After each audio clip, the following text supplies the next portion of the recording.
Hi, good morning. Today we are going to analyze one problem question in criminal law, the non-fatal offenses against the person. The video content has been made available for informational and educational purpose only. Kindly go through this slide completely. Let's start with the problem question. Aki and Billy have been friends since the childhood.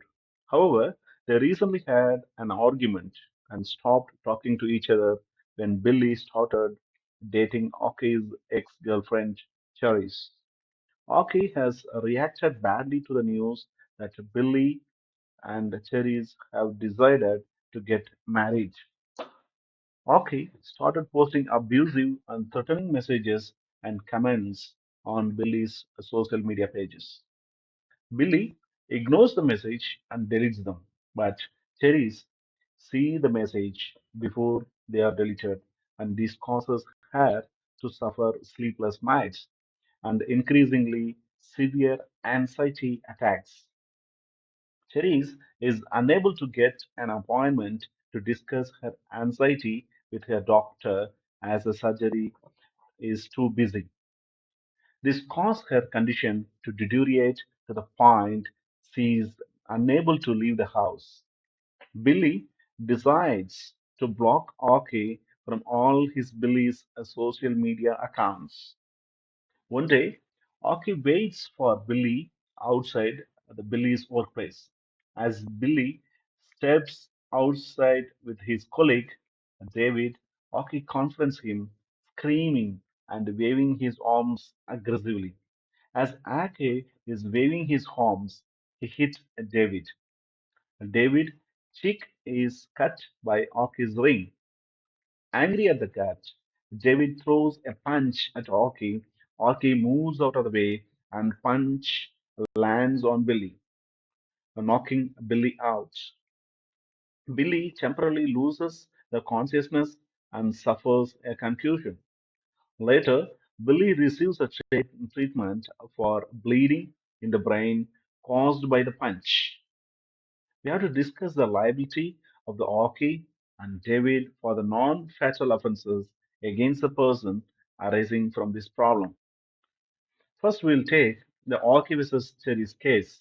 In Orky's abusive and threatening messages to Billy's social media, viewed by Cherries, could lead to liability under Section 47 of the Offences Act against the person 1861 for actual bodily harm or potentially Section 20 of Offences Act against the Person Act 1960 of 1861,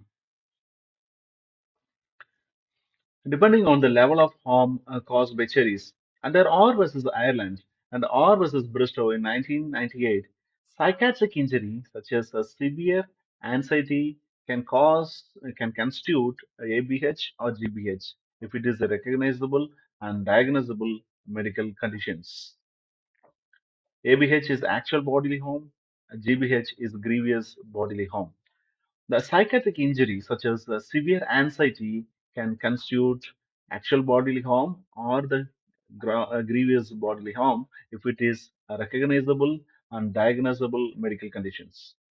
Cherry's sleepless nights, the escalating the anxiety, and eventually housebound condition indicate a significant deterioration of her mental health, potentially amounting to really a serious harm under DPP versus Smith case in 1961, which qualifies as grievous bodily harm.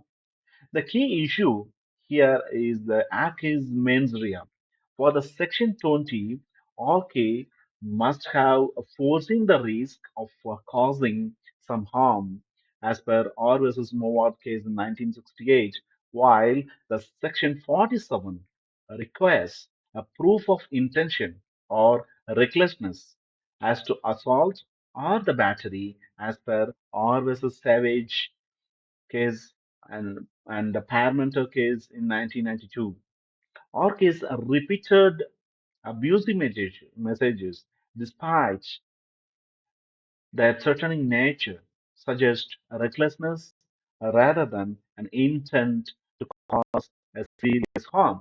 As such, a charge under the Section 47 of Offences against the Person Act 1867 is more appropriate. In other words, Orke's repeated posting of abusive and threatening messages on Billy's social media constitutes assault under the common law.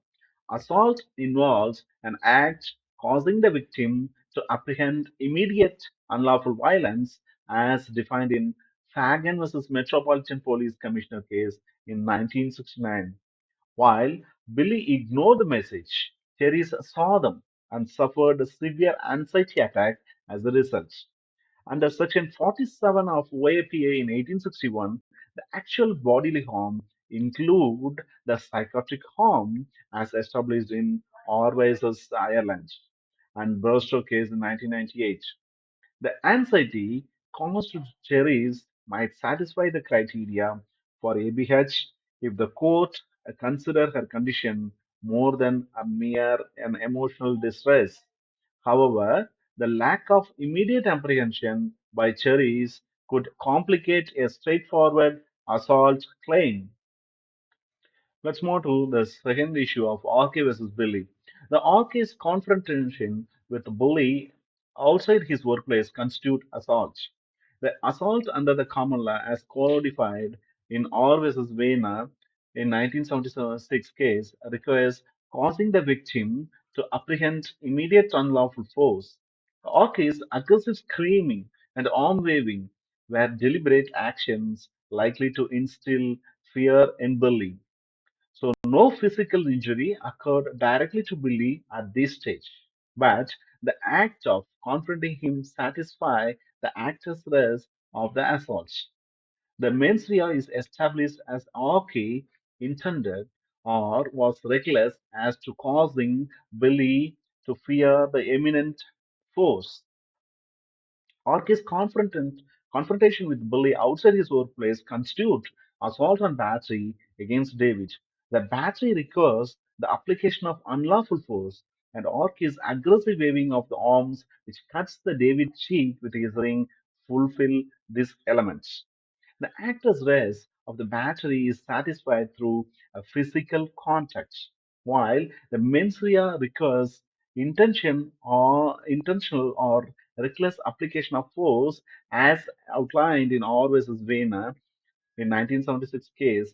Here, the Ork's recklessness in waving his arms aggressively satisfies the mens rea. Additionally, Orke could be charged with ABH under the Section 47 of OAPA 1861 for David's injury. The cut caused by Ork's ring constitute harm more than a transient or stifling, as required under R versus Miller case in 1954, since the harm resulted from Ork's reckless actions. The offences of ABH is made out.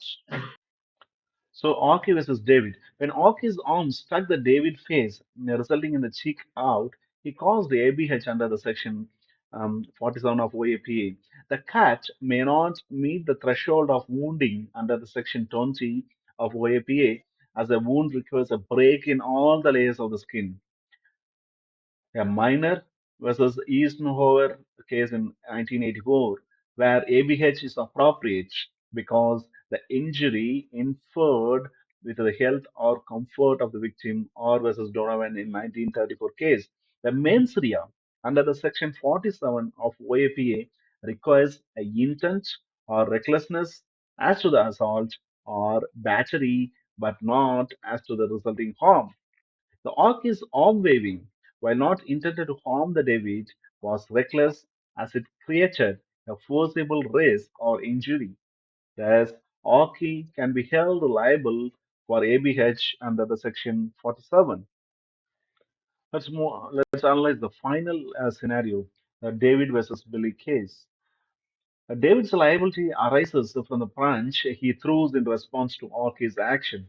While David's punch was aimed at Orkey, it unintentionally struck Billy, causing a brain bleed and confusion. David's conduct could constitute battery and grievous bodily harm under Section 20 of OAP 1861. The actor's risk of the battery is satisfied by the unlawful application of the force, regardless of where the force was directed at the intended victim or another, as demonstrated in the doctrine of transferred malice, that is, R versus Latimer case in 1886. Here, a David punch landed on Billy instead of OK, satisfying the physical elements of the battery.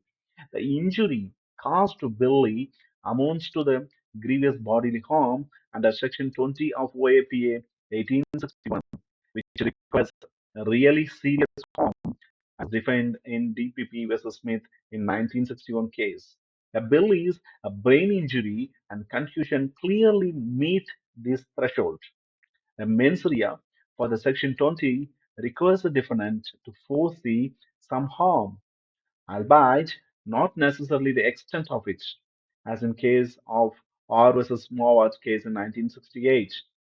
David's act of throwing a punch demonstrates recklessness regarding the infliction of the harm, thus David could be liable under Section 20 for the GBH. In other words, the David punch, which accidentally struck Billy, caused a DBH under the Section 20 of OAPA. Billy suffered a concussion and bleeding in the brain, which was significant injuries, meeting the standard of really serious harm under DPP versus Smith. For the liability under Section 20, David must have inflicted the injury and foreseen the risk of some harm, that is, R versus Smollett case, while David aimed to hit Orke in retaliation for the cat and missed, causing harm to Billy. His act was unlawful and reckless regarding the consequences, satisfying the mens rea for the Section 20 of OAPA. David may argue the self-defense under Section 76 of Criminal Justice and Immigration Act 2008, which permits the reasonable force in response to an imminent threat. However, the proportionality of his response must be considered.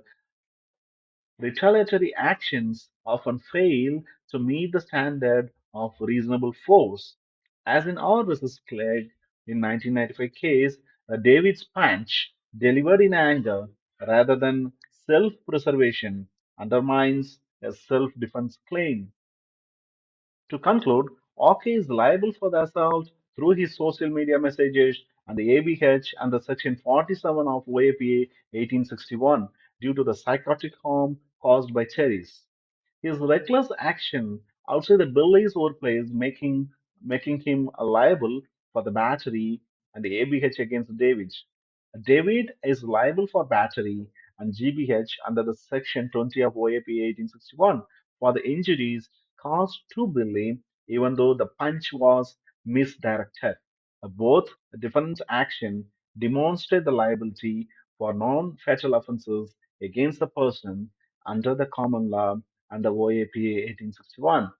OK is likely liable for the Section 47 of ABH against Cherries due to the psychiatric injury caused by his abusive message and for assault against Billy arising from his aggressive confrontation. OK is also liable for Section 47 ABH against David due to the reckless injury caused by his arm waving. David, meanwhile, is liable for the Section 20 of GBH against Billy, as his reckless punch caused serious harm. A self defense claim for David is unlikely to succeed due to the retaliatory nature of his action. Thank you.